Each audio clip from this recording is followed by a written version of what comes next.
Ya, oke. Ini sudah banyak sekali nih pertanyaan ini.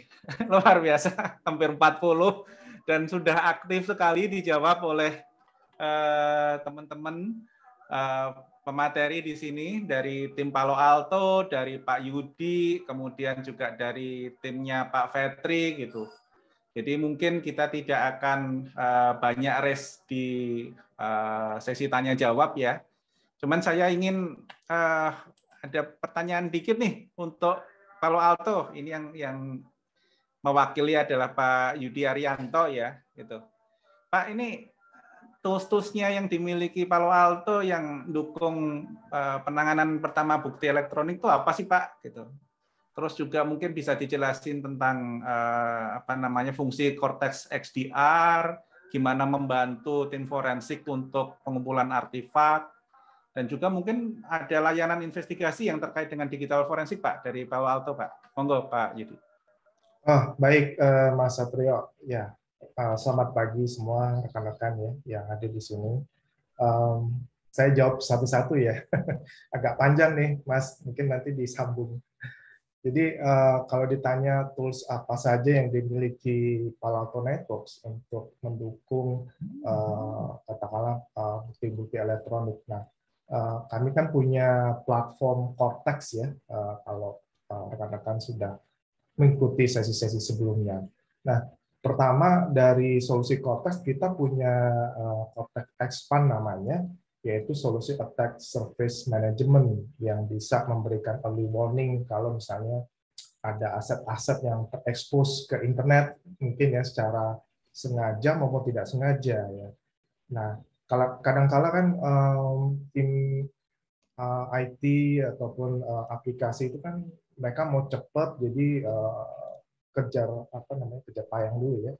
Kadang aset yang di publish ke internet itu mengandung vulnerability misalnya, ya itu bisa langsung ditangkap oleh si expand ini, dan nanti dari situ kelihatan kalau misalnya ada spesifik vulnerability, misalnya apa namanya expire certificate dan lain sebagainya. Nah itu bisa dipakai untuk bukti-bukti juga ya nanti. Nah kedua, kalau kita ngomong solusi Cortex XDR, XDR sendiri adalah extended kepanjangan dari extended detection and response ya. Nah, tapi sebenarnya bukan hanya detection, tapi kita juga punya prevention teknologi ya, yang bisa block activity-nya. Kalau misalnya ada tadi malicious process, ya, dia manggil proses-proses yang lain, access file dan sebagainya. Nah, tapi terkait spesifik forensik ya, kita punya agent yang memang saat ini khusus di Windows, Microsoft Windows Endpoint ya, itu bisa digunakan untuk data collection ya, analisis dan threat hunting dan juga remediation. Nah, jadi secara remotely kita bisa lakukan tadi pengumpulan data-data tadi ya, apa namanya proses apa yang lagi jalan, terus melakukan analisa dan sebagainya. Nah, ketiga sih sebenarnya kita punya yang Cortex XOR, yaitu adalah solusi security orchestration, automation, and response ya, yang bisa membantu mempercepat proses pengumpulan data atau artifact ya, dan menggunakan automation juga, jadi menggunakan playbook ya, supaya lebih cepat gitu loh. Nah tadi kan sempat dibahas di depan seberapa cepat tuh dari Pak Febri ya mengatakan seberapa cepat tuh pengumpulan log-lognya ya. Nah dengan XOR itu bisa mempersingkat sebenarnya. Jadi kita punya use case bisa mengambil network capture mungkin di satu host atau server ya, dengan mengambil master file table-nya atau registry-nya di sisi servernya. Itu bisa dibikin playbook-nya ya, use case-nya dengan XOR, sehingga langsung cepat tuh dapat datanya. Nah, itu ada di XOR kita ya. Kemudian kalau ditanya fungsi-fungsi XDR, sebenarnya banyak ya. Yang terkait forensik itu sebenarnya kita punya forensik modul gitu ya, yang tadi saya sebutkan. Jadi bisa data collection, analisis, threat hunting. Kemudian fitur yang membantu nanti ada host timeline, di mana kita bisa memperlihatkan aktivitas user ya dan semua bukti-bukti digital tadi, artifact tadi ya, terkait suatu user dalam satu table sehingga akan memudahkan investigasi ya. Kemudian bisa dengan cepat tuh melihat file-file yang diakses di dalam OS tersebut, proses apa yang dieksekusi, kemudian file apa yang sudah termasuk file-file yang sudah di-delete sebenarnya. Itu bisa kelihatan. Kemudian ada fungsi triads juga di forensic module. Jadi kita bisa mengambil informasi sistem, kemudian drive, semua drive yang terkoneksi ke server atau endpoint tersebut ya, kita bisa tahu event logs-nya secara lengkap, kita bisa ambil registry ya, sehingga kita bisa secara komplit tuh mendapatkan semua data. Nah, tapi juga bagaimana dengan data-data tentang network misalnya. Nah, itu bisa juga forensik di sisi network, kita bisa ngambil cache dari ARP-nya, cache dari DNS, host file, dan network connectivity-nya. Dan yang paling membantu tim investigasi adalah kita memiliki bahasa pencarian, yaitu yang kita namakan XQL, yaitu XDR Query Language. Jadi semacam seperti SQL database ya, kita bisa melakukan query ya, mencari data di endpoint, di network ataupun di sistem yang lain. Nah, kita bisa juga lihat tuh kalau misalnya kita mau tahu nih apakah ada USB thumb drive yang di-plugin ke suatu endpoint ya. Nah, itu kita bisa query itu. USB yang pernah di-plug itu merek apa gitu ya. Vendor ID-nya apa. Kemudian sampai serial number-nya. Jadi kita bisa lihat tuh artifaknya, dan nanti kan bisa di cross check dengan artifak-artifak yang lainnya ya, tentunya teman-teman yang biasa melakukan forensik bisa cross check datanya akurat atau tidak. Nah, mungkin itu dulu, nanti pertanyaan selanjutnya nanti saya jawab. Silakan Pak Mas dulu. Ya, oke. Terima kasih. Ini pertanyaan masih terus nih Pak di kolom question and answer gitu. Memang agak susah karena kita waktunya juga terbatas ya.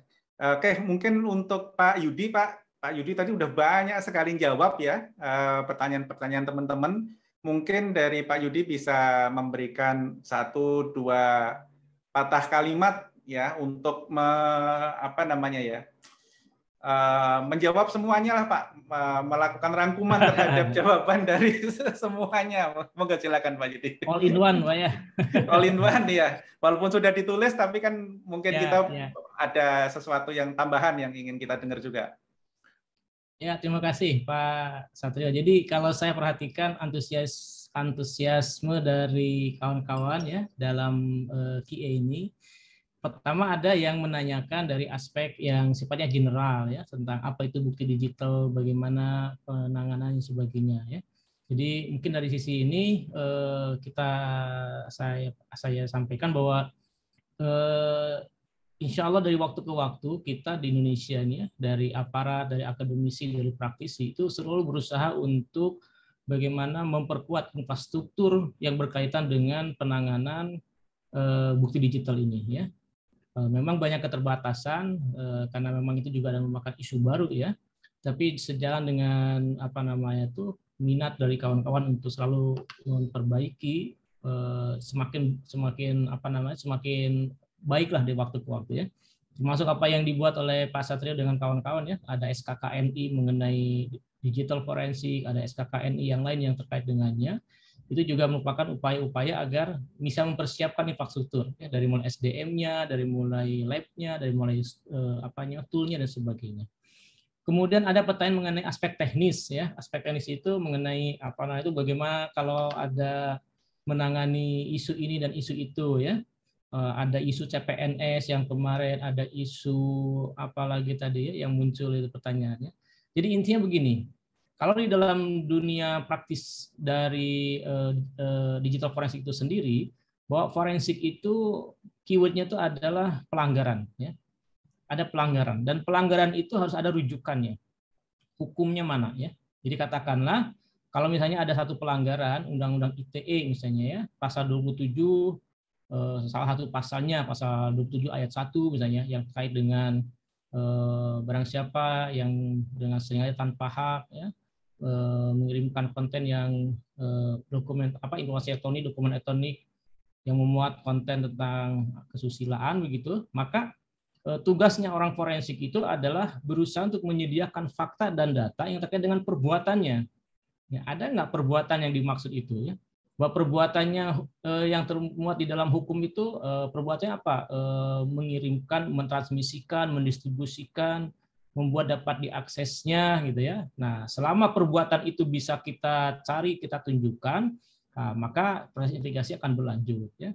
Nah, banyak juga banyak juga kasus-kasus yang tidak berlanjut gitu ya. Nah, tidak berlanjut itu karena memang karakteristik bukti itu adalah sangat bergantung dari kualitas dan kuantitas ya. Kadang-kadang ada satu kasus kualitas barang buktinya dan kuantitasnya sangat lemah atau sangat kurang. Nah, tentunya akan kesulitan ketika harus diterjemahkan ke dalam BAP ataupun juga ke dalam penyidikan berikutnya. Maka kadang-kadang memang ada yang tidak berlanjut. Ya. Tetapi kadang-kadang itu juga tergantung dari persepsi si penyidiknya. Kalau dia memang sangat yakin dengan data dan fakta yang dimiliki, maka akan berlanjut. Ya. Jadi proses digital forensik ini kuncinya adalah terkait dengan perbuatan hukum. Ya. Kemudian isu lain forensik ini sangat menarik Bapak Ibu sekalian. Jadi tadi ada yang menanyakan mengenai bagaimana dari mulainya, apakah harus ikut kursus apa, pelajaran apa gitu ya. Nah, yang utama itu ada dari fashion ya. Jadi yang utama itu adalah fashion ya. Makanya kalau orang forensik itu harus baca buku ini Sherlock Holmes. Harus baca buku Sherlock Holmes ya. Nah, itu untuk membangkitkan fashion tentang investigasi gitu ya. Atau mungkin melihat film-film YouTube mengenai CSI ya, crime scene investigation ya, itu mungkin dari fashion itu. Nah, nanti kita bisa belajar masalah teknis bisa dipelajari, masalah knowledge juga bisa dipelajari. Di pada prinsipnya digital forensik ini sangat open, siapapun ya bisa mempelajari, tidak hanya orang-orang informatika saja. Untuk masalah bagaimana teknisnya bisa dengan jalur formal ataupun juga jalur informal ya. Saya kira itu Pak Satrio, mungkin dari saya terima kasih. Mudah-mudahan semuanya termotivasi untuk pertama gini, security awareness ini penting ya. Jadi satu hal yang poin penting ketika kita banyak celah hole di dunia cyber, banyak celah dan hole di dunia digital, maka salah satu proteksi yang paling penting itu ada di security awareness kita ya. Jadi kita semakin awareness, menjaga berkaitan dengan password, menjaga berkaitan dengan 2FA ya. Kemudian juga menjaga username kita ya. Jadi security awareness itu merupakan salah satu langkah yang sangat efektif untuk memproteksi diri dari adanya kemungkinan menjadi korban dari cybercrime di dunia cyber. Terima kasih Pak Satrio. Terima kasih sekali atas jawabannya Pak Yudi. Ini luar biasa. Juga saya ngecek di grup itu juga banyak ribut juga nih diskusi mengenai digital forensik, mengenai cyber security. Ini semakin memang kondisi sekarang semakin kebutuhan untuk cyber security, digital forensik, dan nanti ketika Undang-Undang Perlindungan Data Pribadi sudah disahkan, itu juga nanti akan tambah lagi itu isu tentang perlindungan data pribadi ya, terutama dengan pejabat pelindung data pribadinya. Oke, mungkin karena waktu juga saya tidak bisa memperpanjang sesi ini ya. Saya coba untuk sedikit memberikan kesimpulan ya, di mana tadi di awal Pak Fetri bicara tentang bagaimana sistem log itu harus selalu dijaga, di-manage dengan baik, karena ini menjadi salah satu tools, salah satu perangkat untuk penyelidikan ketika terjadi insiden, terjadi kasus.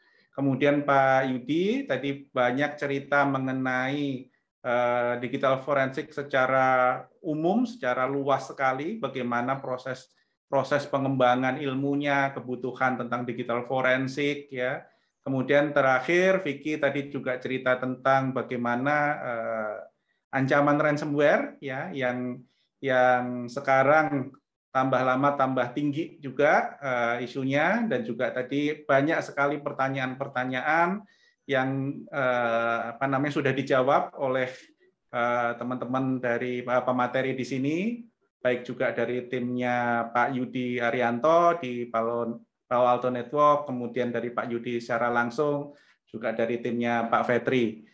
Oke, saya Satrio Wibowo undur diri. Terima kasih atas semua materinya. Wabillahi taufiq wal hidayah. Assalamualaikum warahmatullahi wabarakatuh. Waktu dan layar saya kembalikan kepada Mbak Priscil. Monggo Mbak Priscil.